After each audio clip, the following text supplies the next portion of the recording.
the devil awakens. Maximus wrests his life from the underworld. Hey boy, what in the world are you doing here? He was elated with his escape. I wanted out. I set out now in a box upon the sea. Hi everybody, welcome to the Gloucester Writers Center. We've got Anthony here today with his book, Land of Later On. It's a book that I have some considerable familiarity with, having read it in several of its iterations on the way to its final form, and it continues to surprise and delight me. Surprised me because it's a book that involves 2 terminal illnesses and 2 suicide attempts, and I find myself continually wondering how the hell he's going to get out of this one. And delights me because he does, which I can only ascribe to the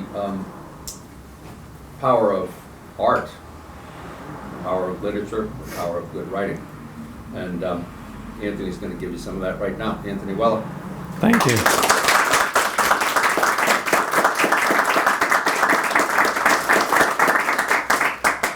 Thank you very much. I can do worse than read you the very succinct, because I wrote it myself, compression of the book off the back cover. The one thing, it sounds terribly depressing. It's actually a very funny book.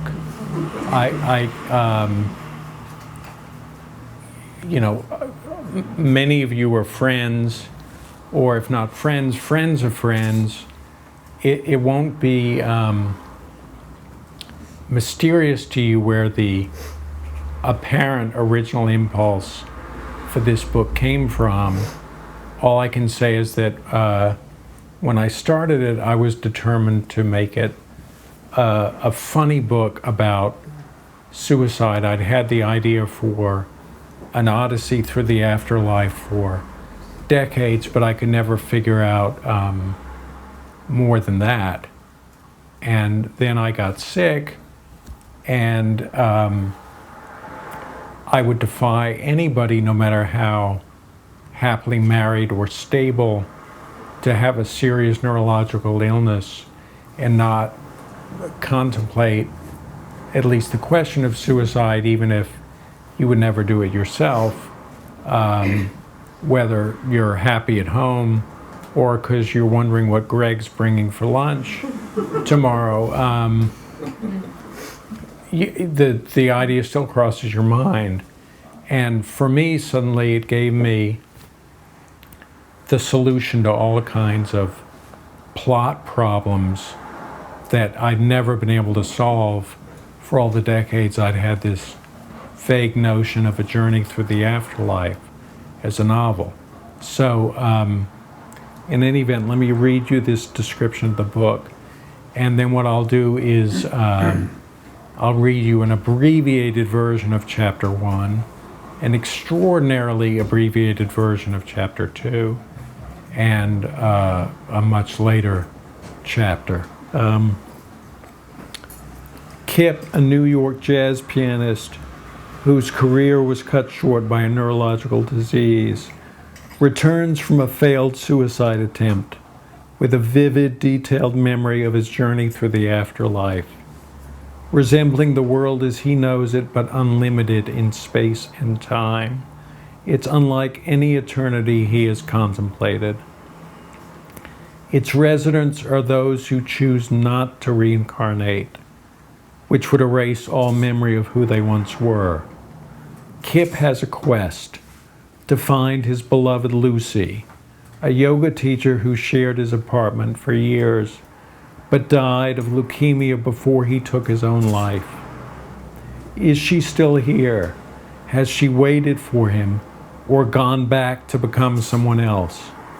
In his odyssey across centuries and locales, Istanbul to the Marquesas Islands, India to Oklahoma and New Guinea, to find her, Kip is guided by Walt Whitman, who urges him to write this memoir on his return. So here's chapter 1, or most of chapter 1, which is called Hello and Goodbye. I don't expect to be believed. I certainly don't expect to be understood. Of all the voyages of discovery that men have survived, mine is the most distant, the most accidentally courageous, and also the most far-fetched. So I'm not counting on a medal. Still, if you ever commit suicide on a hot July afternoon in Manhattan, the question of an afterlife is bound to come up, even if you carry zero hope of tracking down a woman who died 4 years earlier on the same day. One truism of a travelogue is we never question whether the author's actually been someplace. In the old days, you could invent a journey to Patagonia, complete with men whose heads grew below their shoulders. And if you had a talent for tall stories, the public was none the wiser. Then one day the guidebooks sprang up like buttercups, and everywhere was ruined. The land of later on, as its residents call it, is far from ruined, and you're headed there whether you like it or not, and whether you believe in it or not, since you're going to die. Don't worry, that's the good news. The best news is I plan to arrive ahead of you. It wasn't my choice, only my rotten luck and heartbreak, that I was yanked back. And as soon as I'm done writing, I'm going to light out for that territory once again. The why isn't complicated. Though I'm young, 48, my body is far from young, racked by one of those neurological diseases that always happen to someone else, and which are such a challenge to people's politeness when they pass you on the street. Relatively speaking, it isn't suffering to limp jerkily along with a cane or rolling walker, but otherwise look undisfigured. However, in the last few years, my right hand had given up the ability to play the piano, which was my profession. The Lucy I shared my life with, whose love and contrary humor kept me going, had died. I'd lost all determination to stick around, much less drag myself across the pavement without falling. My body had unraveled. I had every reason to think this would get steadily worse, until I was forced to give up my tiny white walk-up and enter a charitable assisted living facility. The other scenario, according to my statistics-minded doctor, was that my disease, which sneered at drugs, would devour me horrifically. Either way, while it was still in my power to decide, I wanted out. Plus, I now had virtually no money left, and that nothing was worth half what it was a year before. I'm sure you know what I mean. The fact that many of us were in the same leaky boat didn't prevent the waters from rising. Shortly after I arrived in the afterlife, I was offered a guidebook to the place, covered in red leatherette, as if the musty edition contained all I'd ever need, with plenty of sensible advice that turned out not to be true. Everyone, I soon realized, is handed the same malarkey. Lucy's term, by the way. For reasons I'll explain later when I returned here against my will, kicking, gasping, alive again, and able to remember it all, I managed to carry the insidious thing back with me. I've written this to tell what happened to me and make it clear what humanity is up against. The worst fate would be for you, when the moment comes for your own copy, to swallow its cunning words as gospel. Happiness, of course, lies behind every travel manual ever written, implying that if you go somewhere, you'll wind up content. I'm here to warn you that the guidebook you'll be given should not be trusted.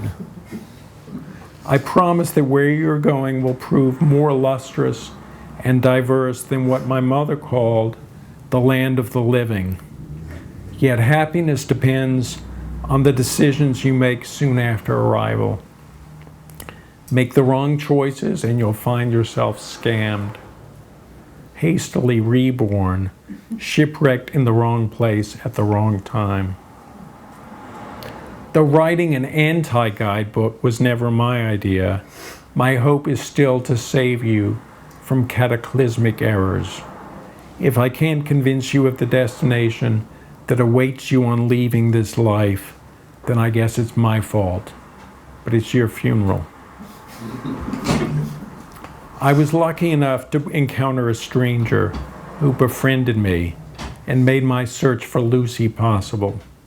Without him, I'd never have grasped the vast conspiracy in the land of later on, subtler, more perilous than any serpentine guidebook. Many earthbound psychologists would argue that every journey down deep is an allegory for the trip we all eventually must take. This idea does not begin to provide the strategic help you'll need. I will, as Lucy said, stay with me. So let me read you an extremely truncated version of chapter 2.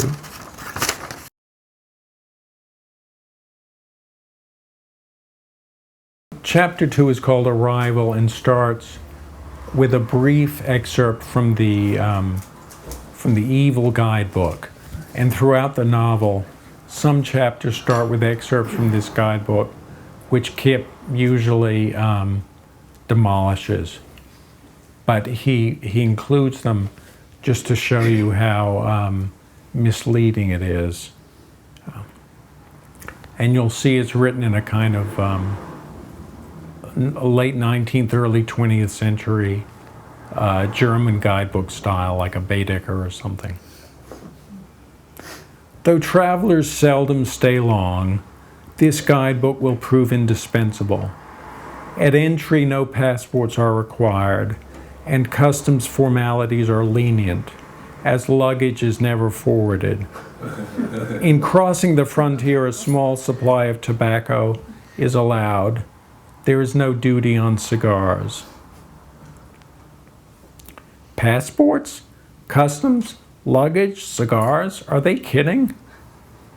The problem is that by the time you read this, you're already there and it's too late to pack an overnight bag. Some people find the paradox quaint.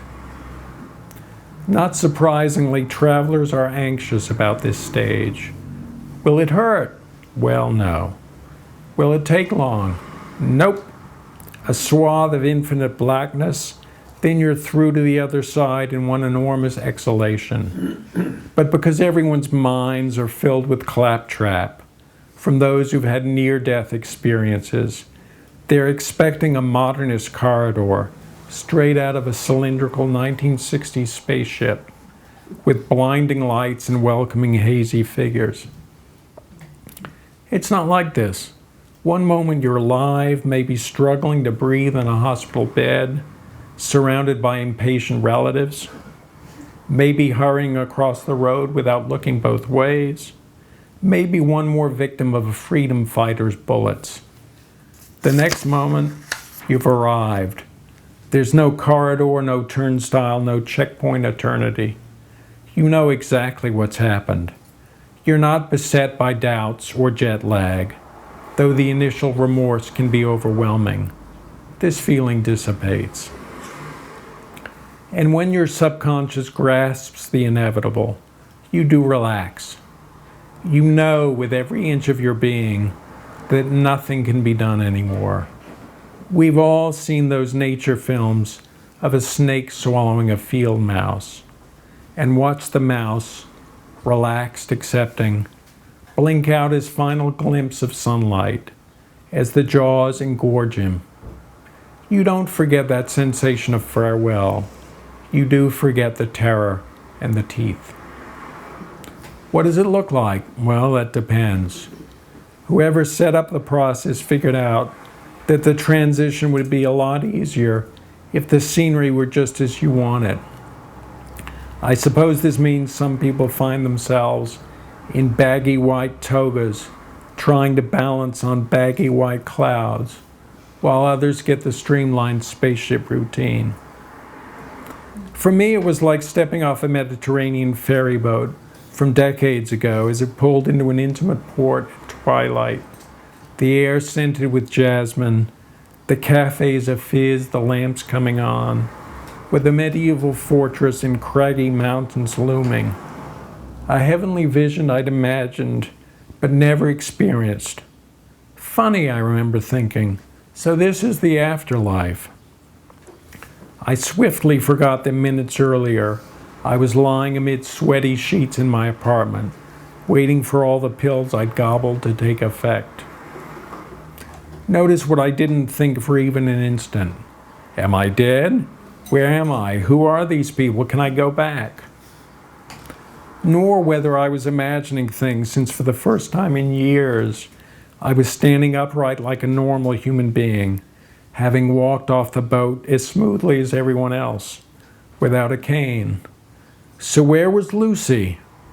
Around me a crowd strolled, enjoying a balmy breeze before dinner time, and every brown-haired woman seemed to carry hints of Lucy in her energetic walk as she strode past, not recognizing me. Each one possibly her, but not her. So at this point, we're going to skip a few pages. He's welcomed by his childhood doctor. His childhood doctor, who, of course, died when he was 10 years old. And the doctor explains various things to him about the rules. So anyway, I'll skip their conversation. But what my childhood doctor told me, plus what I came to understand later, was this. The land of later on is infinite in space and time. Its denizens are only those who choose to stay. They can occupy any place and era they like, for as long as they like. Beethoven, for example, may be found most days at his house in Vienna circa 1820, but most evenings in the jazz clubs of 52nd Street circa 1943. Though he sleeps at home, and especially since he can hear again, hates to be disturbed while hard at work. Mozart stuck around a week, long enough to write 4 symphonies, then recycled, choosing to take his chances with the next incarnation. Clearly, he should have waited before making such an irreversible decision. But most people don't want to hang around in the afterlife, particularly if they didn't enjoy retirement. Once you feel at home, you can transport yourself to anywhere or any when you want. You can set up headquarters in your idyllic little Mediterranean port and stroll out across the cobblestones of, say, 14th century Mecca or 19th century San Francisco, or the airborne walkways of next century Singapore. You can have breakfast on one continent in one century and lunch on another in another. For some people, this sounds like heaven. Others never go anywhere. Why risk an unpredictable journey when you can stay home, surrounded by loved ones who died before you, while awaiting those yet to come? Death doesn't bestow a sense of adventure on people who never had one in the first place. A lot can go wrong, grievously wrong, if you don't know what you're doing. As Shakespeare murmured, no, he's not here anymore either, though he stuck around longer than poor Mozart. There's the rub.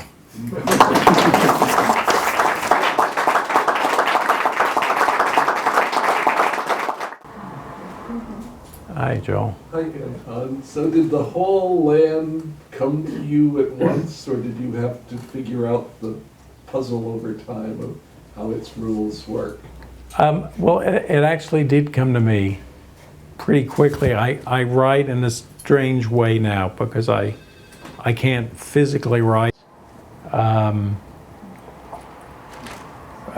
don't dictate to a living person. I dictate to a vengeful software. And so in any event, it did come pretty succinctly, but you know, I wrote this book kind of on a dare with myself. I'd had the idea in the vaguest possible way in one of many notebooks I keep these pointless ideas in, and I'd written it down in the early 80s and never looked at it again. And there was no need to look at it because it was only a line or two long. And I'd finished a long book that had taken a lot out of me. And I thought, you know, because I was getting ill, of course now the situation Kip is in looks like a picnic to me. Did you read any theologians or spiritual treatises, or did this all come out of your imagination? Well, I bought a lot of stuff, and you know, in school, of course, I'd read Dante and Pilgrim's Progress and the usual business, and there was you know, there are several books out there that by philosophers or historians of philosophy that very helpfully trace over many centuries many diverse ideas about the afterlife. And I bought all these books, and then I thought, this is ridiculous. You know, their guess is as good as mine. And if I read all this stuff, I'm not going to be able to get anywhere. So I own these books, but I sorry to say I never opened them. It was called something like There Is No Heaven, and it was about 5 pages long. And it took the guy a while to get to his argument, which was that there couldn't possibly be a heaven, because so many people had lived since the dawn of time, there wouldn't be room for them. There were so many holes in this argument. I mean, even his math was bad. And in a way that was liberating, because he was so stupid that, I mean, with luck, he sold a lot of copies. But in a way, liberated me in a way that reading those complicated books would have imprisoned me. I had an aunt, or actually a great aunt, I guess, who was an automatic writer, and she transcribed a whole series of stories written by a guy by the name of Frank Stockton, who was an early 1900s author who was apparently quite popular. And in the beginning, he talks about the fact that he's spending a lot of time in London now. So what you suspected about traveling and time travel and space travel in the afterlife was exhibited in that introduction. And was when she was transcribing, was he already dead? Yeah. Oh. Mm-hmm. That's usually what automatic writing does, doesn't it? I don't know. I'm so non-automatic in my writing. But that's great. So maybe I'm right. Yeah, maybe you're right. Ka-ching. And Anthony, do we meet any Gloucester denizens in there? We don't. We meet a lot of lowlifes, though, who would aspire to live here. Okay. Anthony, a year or so ago, you were having dinner at Lobsterland or lunch. My wife Amanda reporter. You might remember Amanda. It was mentioned more to than me a that- year ago. More than a year ago? Okay. It was probably 5 years ago. Oh, wow. Oh, my memories. She had, at the time, I'd been reading the Cuban writer Guillermo Cabrera Infante. Who was a good friend of mine. Yeah, and she mentioned that, and I hadn't thought of his stuff in relation to your writing, but hearing this, prior, she had told me this story, which I thought was amazing. But I hear, I just finished a biography by Raymond Sousa of Cabrera Infante, and I've just been kind of He was a obsessed with great his guy. stuff. And I wondered if you could talk a little bit about that, knowing him and. Sure.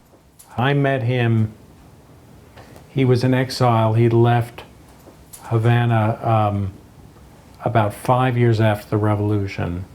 He was originally behind the revolution and then rapidly got disenchanted with it. He was a very modernist, experimental writer. I fortunately met him because I was studying in, I'm sure many of you know, I had a life as a musician also. And I was studying for many years with a great composer in New York City who was originally Spanish and had, after this, to follow some of the century's great upheavals, just trying to find a quiet place to work. And he was a magnificent composer named Julian Orbon, who came through New York and came over one afternoon for sort of endless coffee and chat. And Cabrera Infante was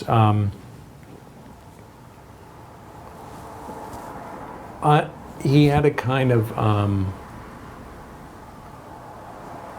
illness, I suppose, that he could not resist making puns in 3 languages, in English, French, and Spanish. When I asked him for a blurb for my first novel, meaning the publisher sent him The Galleys, he said, "Oh, you want to turn me into a galley slave?" And one of the problems in his translations was translating, multi-level puns in Spanish into multi-level puns in English or French. And he was, of course, the bane of his translators. And they would do their best, and then he would sort of seize the manuscript and rewrite it for them. For example, the book you referred to is Infante's Inferno, was originally, there's a famous piece by Ravel called, in English, Pavane for a Dead Princess. In French, or in Spanish, it's Pavana para un infante defunta. Is that right? And the book is a love letter to the Havana that no longer existed. And of course, Infante's name was Cabrera Infante. In Spanish, the book is Havana para un infante defunta. In other words, Havana, written by a fallen infante. And, he would go absolutely crazy trying to find equivalents in another language for all these puns. And I remember I annoyed him slightly because his famous book was called Three Trapped Tigers. In Spanish, that's Tres Tristes Tigres. I said it should have been Three Tearful Tigers. But in any event, he was a man of tremendous enthusiasm, and when it came time to bug him for my first novel, which was about a Cuban, I knew that if he gave me a blurb, then nobody would be able to criticize me for not having gotten the Cuban bit right. And sure enough, he came through right away. But sometime we can have coffee and I'll tell you lots of Cabrera Infante stories. That'd be great, Anthony. Thank you so much.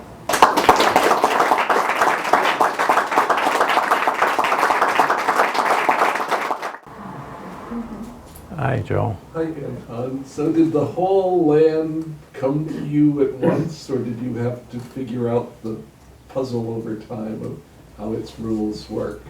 Well, it actually did come to me pretty quickly. I write in a strange way now because I can't physically write.